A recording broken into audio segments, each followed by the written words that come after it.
Hello everybody, welcome to the latest episode of the Rugby Bunker podcast, except this will not be a podcast. These Tuesday episodes are just going to be on YouTube. I'm going to be flying solo, don't worry, Charlie will be back for the podcast on Friday. But in these episodes, I will chat to a variety of different journalists about the biggest issues in the game. And I'm delighted to kick off this little series with a chat with Alex Bywater of the Daily Mail. Now, I've chosen Alex because he's across two big stories in the game at the moment, and the first is what's going on with Welsh Rugby and the consultation process regarding the two regions. Now, admittedly, we could probably chat about Welsh Rugby for hours and hours, but for now we've just kept it to a tight 20 minutes just to discuss what's been going on with this consultation process, what is the future for the regions in Wales. The second issue we're going to talk about is R360. Alex had a story in the Daily Mail last week about the latest developments there, with a video going out to the prospective players who are joining about signing up for R360, how all the plans are kind of moving along steadily. So we're going to chat about that as well. Back with the podcast on Friday with Charlie, but for now, thank you for liking, sharing and subscribing so far. Please keep doing so and enjoy. Right, I'm delighted to be joined by the Daily Mail's Alex Bywater. Alex, hello. Welcome into the Rugby Bunker. How are Hello. you? Yeah, thanks for having me. All good. Just building up to the new season now. Obviously, the Women's World Cup's kind of breached that gap between the Lions tour and the new season. So lots going on, lots to look forward to. I feel like the name of the podcast and your background actually mesh quite well together. I feel like you're in like a kind of bunkery setting over there with the stone. I like that. It's good.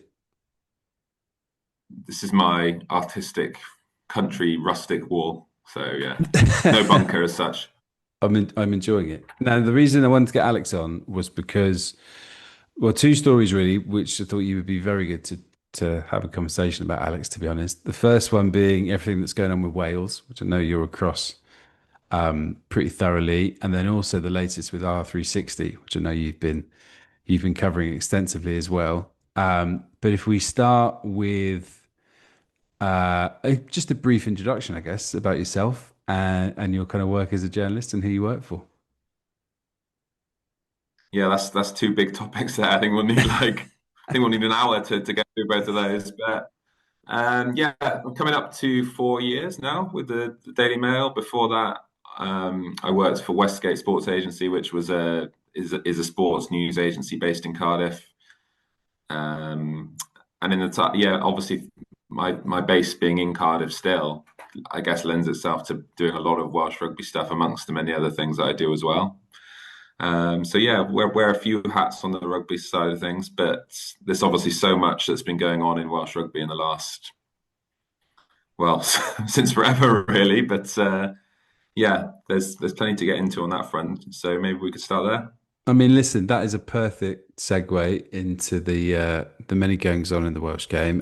I think were we together in Rome after the Wales Italy game when we were wondering about Warren Gatland and whether he would go, and now look at us all these months later, and feels like the issues in the Welsh game are much kind of even bigger than the kind of matter of who is the head coach of the men's team. If we start, you've been across the kind of latest developments with the regions very closely in your role.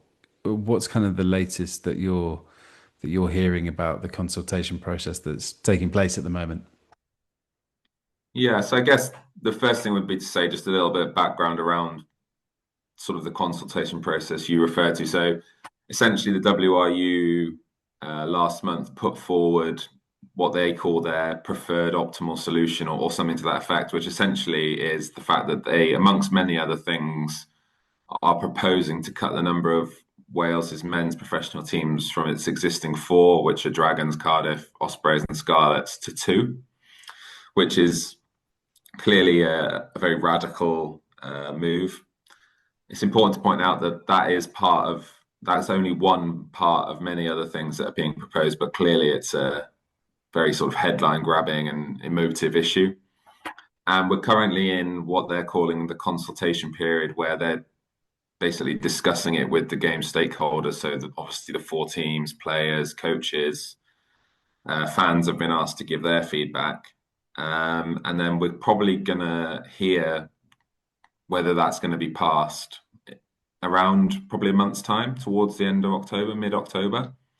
But there has been quite strong feeling and criticism about the proposal. So whether that actually materializes or not at this stage, we simply don't know. So the strongest comments I think we've had so far are from the Dragons, right? So they came out a couple of weeks ago, start of September, and essentially said that Welsh rugby deserves better than these plans to, well, radically alter the elite game in Wales as we know it by halving the two sides and suggesting that no compelling case has been made for reducing the number of professional teams to two. I guess what have you sort of heard from players or people close to the game about this in terms of their feelings about this kind of proposal and the sheer kind of it causes chaos, right? I mean, it causes chaos to people's livelihoods, to people's jobs. It leaves people concerned about the future of their playing careers. But I wonder, have you heard anybody sort of speak positively about it, and anyone who can see the benefits at all? I think there are certainly benefits, and there are some things that have been proposed by Dave Redden, who's the director of rugby, who's sort of heading up this proposal and a new system that have kind of been gone under the radar a little bit because clearly the whole idea of going from four to two in terms of teams is the thing that is the biggest issue that comes out of it. And what it's brought about, as you allude to, is basically a race for survival.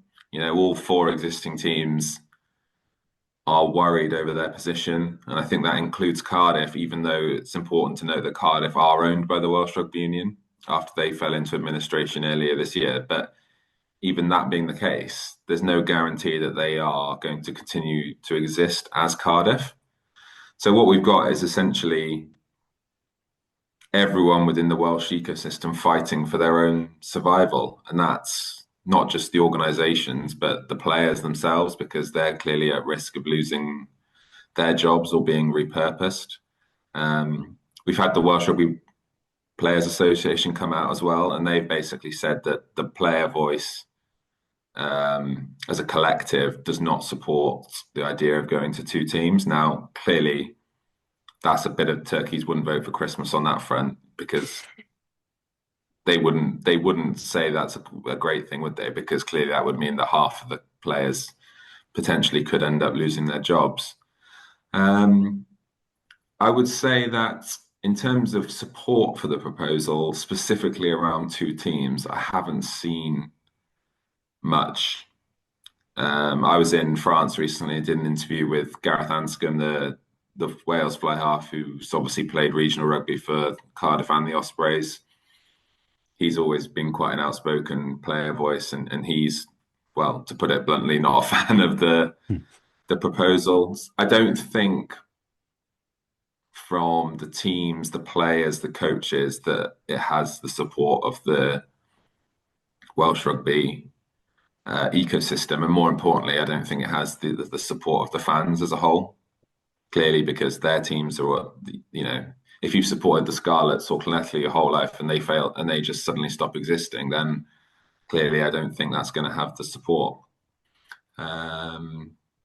So we're in a sort of weird little limbo position a little bit now where the consultation period is ongoing, the feedback that's being provided, not necessarily just publicly via the media, but also privately, I think, is not very good. So who knows quite what's going to happen. But I think basically once this consultation period is over and then the WRU executive have to go to the board and say, look, this was our preferred direction of travel. This is the feedback that we've had.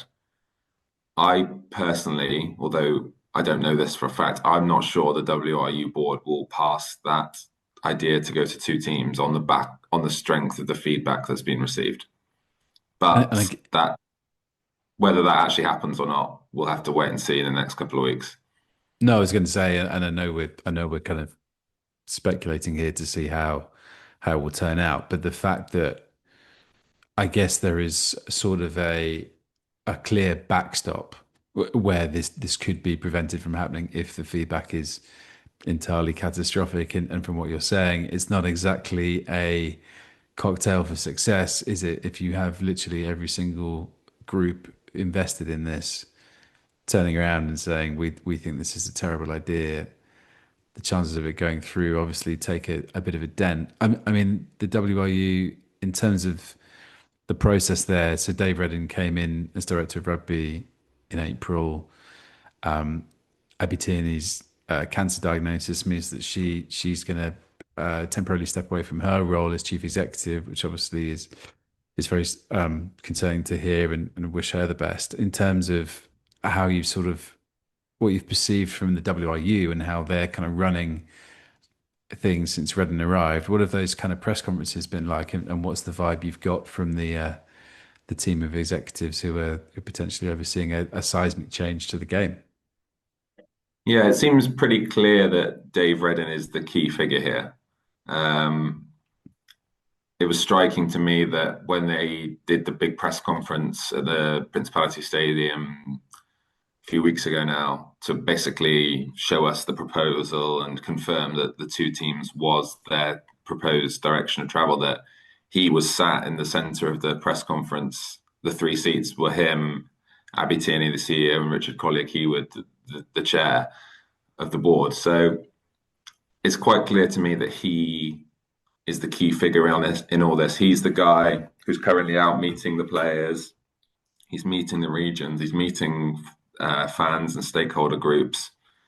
And I think, some of his proposals have garnered a lot of criticism, but I think it's quite clear to me that he is a very good operator. Some of the things that he's proposed are a little bit out there. For example, the idea that if they go to two teams, they'd build a new training center and they would essentially they would both train within the same center, so like next door to each other, which is obviously quite a radical thing. For example, if those two teams were playing each other the same week, but they're training in the same building.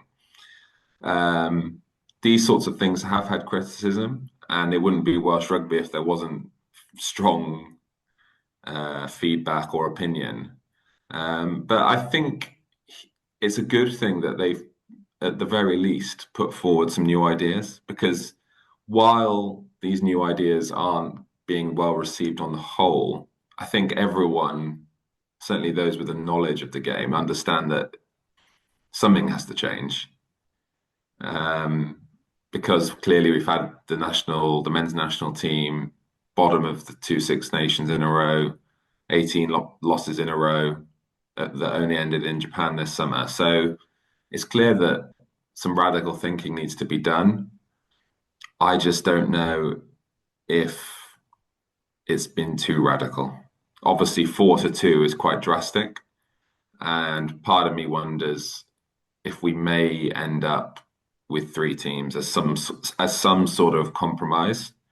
But I also wouldn't be surprised, and it would be very Welsh Rugby actually, if after all this and all this upheaval and shenanigans and hoo-ha, if nothing changed, and then after that, I really don't know what would happen.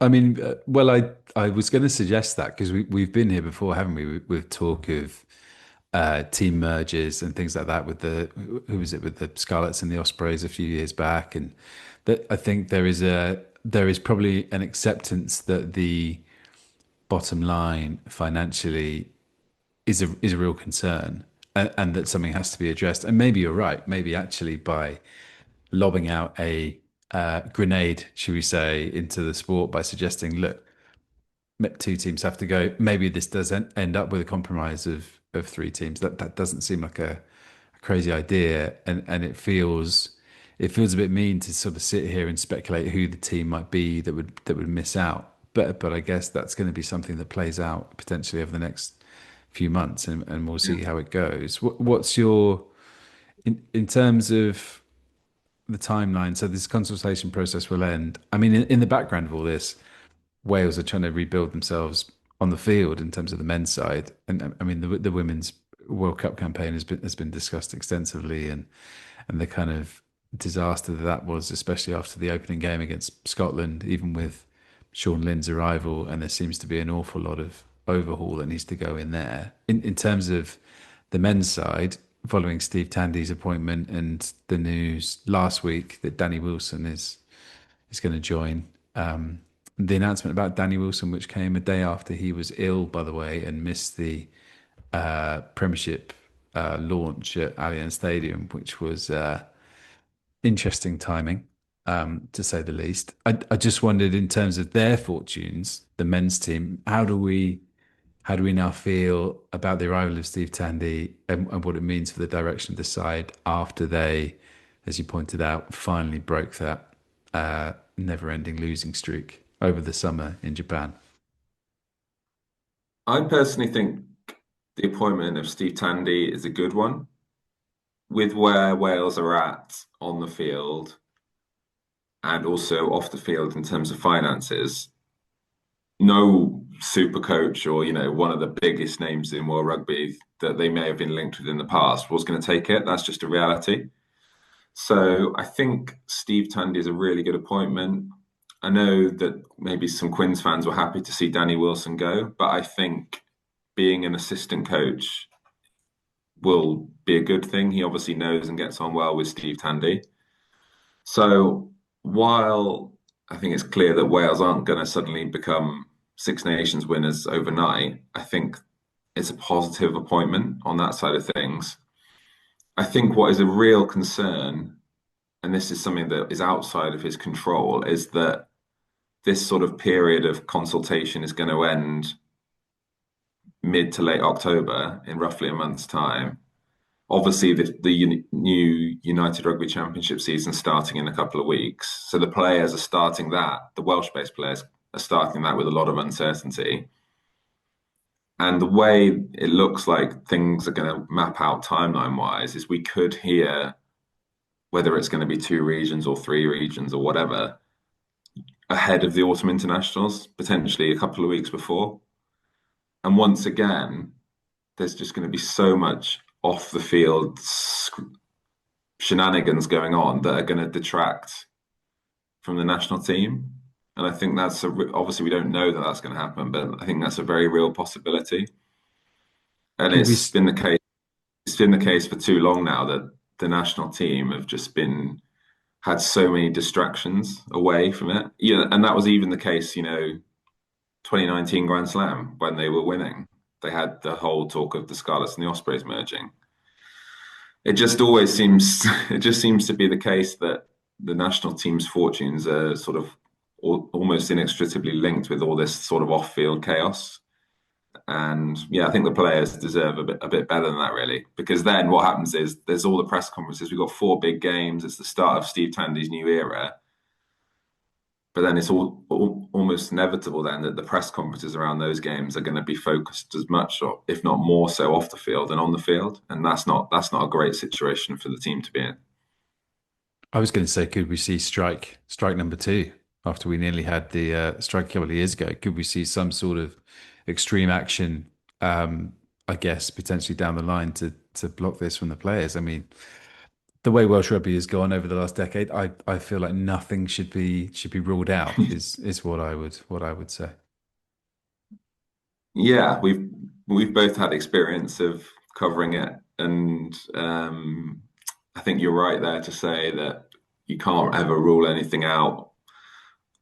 I always think to myself, when crazy stuff happens in Welsh rugby, it can't get any crazier, and then somehow a few months later, we then seem to hit another one. So could a strike happen? In theory, yes, because we've seen from the Welsh Rugby Players Association statement that they don't support going to 2 teams.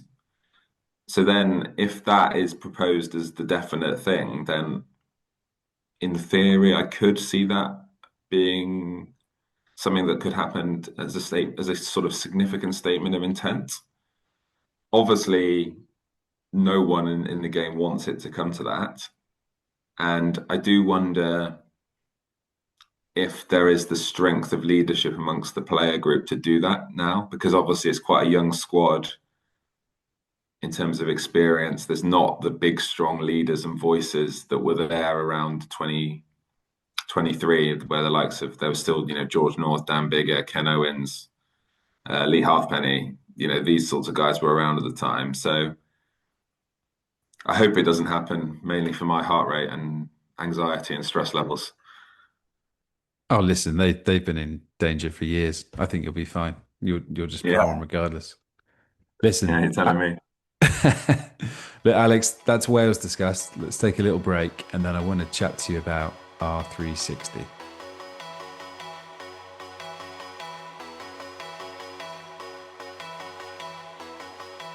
Right, Alex, we're back for part two on the Rugby Bunker of this little episode. So we've chatted about Wales and what might happen there. I want to chat to you about R360. So, for a bit of background for people who aren't familiar, it's this proposed breakaway league, breakaway competition, I guess, huge ramifications to the game, trying to plug the gap between the audience that Test Rugby gets and the money that Test Rugby gets with the amateur game, with the club game, not the amateur game, and trying to basically find a new way to do club rugby, essentially, or franchise rugby, and to close that gap. I think that's a slightly. I think I've sort of summed it up there. How would you sort of describe it, Alex, as someone who's been following it along with me? I think that's accurate. I think they want to produce something or bring something new to the table that I think they see as some sort of revolutionary things that we haven't seen before. Um, Spoke to a few people who have quoted a recent rugby report, and I think it says something like there's hundreds of, I'll paraphrase the numbers because I can't quite relate them off the top of my head, but there's, hundreds of millions of people that are interested in international rugby all around the world. But that number drops to something like 20 when it comes to the professional club game. And that's not just in England or Wales or the Britain, but also France or whatever. So it's clear that they see there is an audience out there to grow by creating this new competition. So I think it's a really fascinating topic. Whether it happens or not at this stage, we don't know. It's slated to go forward from September 2026. Maybe we can talk a little bit around the specifics in a minute, but I just think personally, with my journalist hat on, a lot of people are very critical of it and cynical and saying it'll never happen or what's the point or whatever. But I think it's a really interesting topic to get involved in because the rugby ecosystem as we know it has been the same for, well, our entire lifetimes, pretty much, obviously, apart from the dawn of professionalism. But clubs and national sides have existed as they are for quite a number of years now. And this would be a significant change. It certainly would be. I mean, it's as radical as it gets in terms of the proposed plans. So you uh, wrote a story last week, which included a video from Mike Tindall, who the 2003 England World Cup winner, who's a big part of this, and this video, which was sent out to players who have signed up. We believe there are about 200 players. Found its way to yourself. Just wanted to take a moment to say a personal hello and welcome to the R360 family. This is obviously something very, very close to my heart, and I'm genuinely honoured and excited by the incredible responses we've had so far. Our vision hasn't changed since day one: to change the game for you, for the fans, and for the good of the game. We want to help grow the sport we love by creating the most exciting version ever. One that connects with a whole new generation of fans by taking the best of sport and entertainment to create something truly, truly special. Like you, I'm seeing a lot of speculation right now in the press and online, and the reason we haven't come out publicly just yet is because we have a clear, phased plan from players, coaches, and team staff recruitment to stadiums, sponsorships, media partners, and everything in between.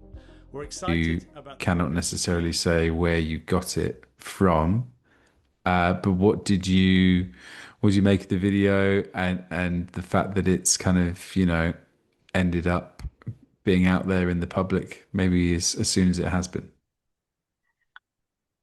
I think the first thing that I thought when I was past it was that it was just particularly interesting to hear from those that are in charge speaking about it, purely because we haven't heard anything publicly.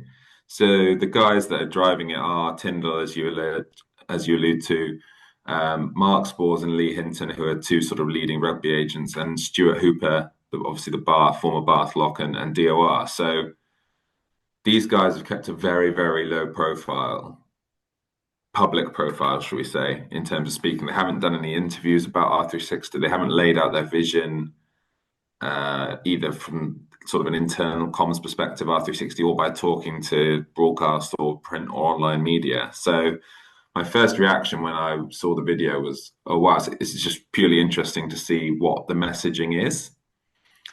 And then we can maybe come on to the content, but the fact that he was quite bullish in his message to the players in that we're confident this is going to happen, we're ahead of our plan in many ways, and he was explaining why they'd kept a low profile until now. So I think it's quite pertinent that of the players that they've agreed to sign, they've now sent this message, because I don't think they would have done that unless there was genuine confidence, because if it doesn't get off the ground, it's just going to reflect incredibly poorly on them, in my opinion, because the players who have agreed to sign are going to feel like they've been sold something that was never really a possibility. So we've still got a long sort of way to go before this comes off. There's still many unknowns, but I think the fact that this message has gone to players is not just a PR play. I think it's quite an important statement that there is confidence amongst the group that it will happen.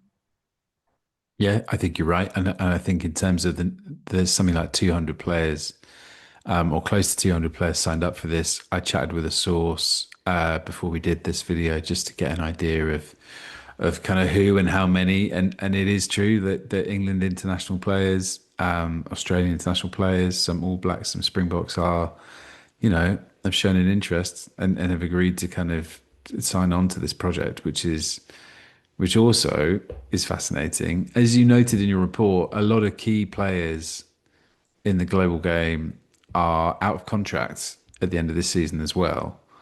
So the kind of timing of those contracts expiring, the proposal of this launching in 2026, it's interesting, isn't it? And the way those kind of pieces seem to sort of slot neatly into place with each other. Yeah, so it's my understanding that if a player was to join R360 for the first season, which is slated to start this time next year, so essentially 12 months' time, they would need to be out of contract with their respective club at the end of the season that's about to start. So, for example, high-profile figures that the league, I'm sure, would be interested in, someone like Marcus Smith, someone like Finn Russell, can't join for the first season at least, because they've both got long-term contracts with their respective Premiership clubs until 2028, I believe. Now, R360, I believe, does have some money to be able to offer to potentially buy players out of those contracts, but I think initially that is probably unlikely. I think they're going to target guys, one, that are clearly interested in joining, but two, more importantly, are available. And I think that forms the crux of the people that have signed these sort of pre-contract agreements. And there's certainly a number of well-known leading England players, and not to mention those from other nations, that are out of contract. So one that's well-known, this is bandied about, Finn Smith, quality young player, done really well with Northampton, won the Prem, was England 10 in the Six Nations, went on the Lions tour. I'm sure he's got some interesting decisions to make. And he's not the only one. There's lots of other players from multiple countries that will have weighed up many different things. Clearly, obviously, their international future is part of it. So England players that join R360, if it gets off the ground, wouldn't be able to play for England as well. I feel like we're left in a position here where, given what we spoke about earlier, what is more likely to happen? Are we going to get two Welsh regions, or are we going to get R360 kind of taking off and taking over the game. And the honest answer, I think, from what we've heard and chatting to people is I don't know which is more likely. As in, they both feasibly could happen. But I think when the R360 stuff first kind of leaked out last year, and we were chatting to our respective sources about it's always felt a little bit different from the start, hasn't it? This time, because we've seen attempts at different formats, different teams, different styles of competition. This does feel a little bit different, and I'm intrigued, as I'm sure you are, as to what that means. I guess if I round up by asking you, what do you think? Can you see this breakaway league, working and getting off the ground?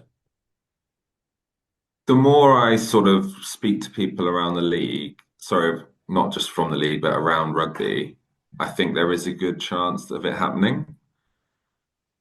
The reasons I say that are many, but I think the predominant one is that it's attractive to the players. If it wasn't attractive to the players, then it would kind of be dead before it even had the chance to breathe. But the two things that are really sort of popping eyeballs amongst the player base, I think, are one, good money, being blunt, and two, the welfare issue. They're going to be paid more essentially to play less. Now, clearly, there are big decisions to be made then for some players, depending on their nationality, around their international future. Would they have to give up playing Test rugby to do it? But in many players' cases, they might not be guaranteed Test rugby, or they might be coming to the end of their international career. And there's a few England guys that are potentially in that bracket. So as things stand, sort of potentially a year out, I can see it getting off the ground. That's my opinion. That said, whether it will become a success that lasts a significant length of time, I'm not sure. We'll have to wait and see on that. Part of the reasoning behind why I say that is around sort of the global nature of the league, the fact that they're going to be creating new franchise teams that players and fans won't have an affinity with, certainly not initially. Will that garner the required fan base to make it a success? Will people want to go and watch the teams that we don't even know what they're called yet play in places like Dubai and America and Australia and wherever else it is? I've got my doubts about that, but I think it's certainly accurate to say this isn't going to go away. Like, this is something that's only going to become more and more part of rugby in the next sort of 6 to 12 months. And that's why I think it's fascinating. That's why I find it a really interesting topic to cover in our role as journalists, because it's certainly something that's changing the game for better or for worse, depending on your opinion. But it's definitely something that we need to be certainly aware of in the media. Oh man, it's fascinating. Look, this is far from the last that we speak about this, and I'm sure that I will have you back on at some point to chat about more developments. But for now, Alex, thank you very much for your time. Appreciate it. Pleasure. Thanks for having me.